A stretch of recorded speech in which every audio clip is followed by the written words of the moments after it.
দর্শনের ক্লাসে একটি নতুন ভিডিও নিয়ে তোমাদের আজকে কাছে চলে এসেছি। দেখো, বাক্য থেকে বচনে রূপান্তরিত করা শিখেছি। সেই বচনের ক্ষেত্রে আমি উদ্দেশ্য, বিধেয়, সংযোজক, পরিমাণ এগুলোকে শিখিয়েছি। আজকে তোমায় নিরপেক্ষ বচনে যে পক্ষপদ, সাধ্যপদ, হেতুপদ এগুলিকে শেখাবো। সেই পক্ষপদকে আমরা এস দিয়ে চিহ্নিত করি, সাধ্যপদকে আমরা পি দিয়ে চিহ্নিত করি, হেতুপদকে আমরা এম দিয়ে চিহ্নিত করি। এই পক্ষ, সাধ্য, হেতু কি করে চিনব? পক্ষ আমরা কাকে বলবো, সাধ্য কাকে বলবো, হেতুপদ কাকে বলবো, এর মাধ্যমে নতুন করে আমি সংস্থান নির্ণয় করা তোমাদের শেখাবো। ফার্স্ট তোমরা পক্ষ, সাধ্য, হেতুপদটা কি সেটা শেখো।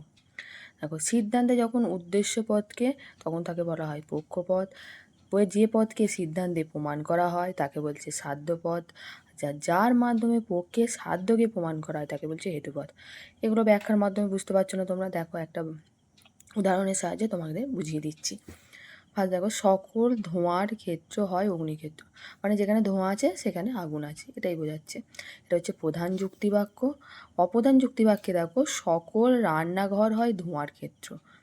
ঠিক আছে, তার মানে রান্নাঘর যেখানে আছে সেখানে যে আগুন জ্বলছে সেখানে বলছে ধোঁয়া আছে। আর সিদ্ধান্তে কি বলছে, সকল রান্নাঘর হয় অগ্নির ক্ষেত্র। তাহলে এখানে পক্ষ, সাধ্য, হেতু কি করে চিনবো? দেখো, ফার্স্ট আমার বলাই আছে সিদ্ধান্তে উদ্দেশ্য পদকে। দেখো, সিদ্ধান্ত সেই উদ্দেশ্য পদকে আমরা কি বলবো না পক্ষপদ। এবার দেখো, তাহলে রান্নাঘরকে আমরা কি দিয়ে চিহ্নিত করবো? এস দিয়ে। তাহলে অগ্নির ক্ষেত্রকে কি বলবো? পি। মানে সাধ্য, যে পদকে সিদ্ধান্তে প্রমাণ করা হয় তাকে কাকে প্রমাণ করব? অগ্নির ক্ষেত্রকে। আচ্ছা, এবার দেখো কিভাবে চিহ্নিত করো। এই এস দেখো কোথায় আছে, দেখো এখানে আছে, মানে অপ্রধান যুক্তিবাক্য, এস দিয়ে চিহ্নিত করলাম। আচ্ছা, অগ্নির ক্ষেত্র কোথায় আছে, দেখো প্রধান যুক্তিবাক্যে, আমি কি করেছি? পি দিয়ে চিহ্নিত করেছি।